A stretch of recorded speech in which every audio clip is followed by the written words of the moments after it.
రే ఏంట్రా వీడియో తీస్తున్నావు? ఇలా చేస్తున్నాను, ఊళ్ళో మొత్తం చెప్పేస్తాను. ఇక గోల్డెన్ తీసుకుని ఎవరు చెప్పకు. నీ జాగా కరెక్ట్ కాదు, బాడీ నా చేతిలో పడేద్దాం పద.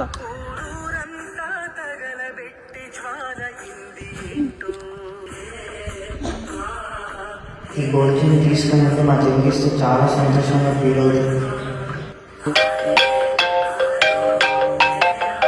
మామ మామ మీ చెల్లి కనిపించట్లేదు, అర్జెంట్గా ఇంటికి రారా ఒకసారి.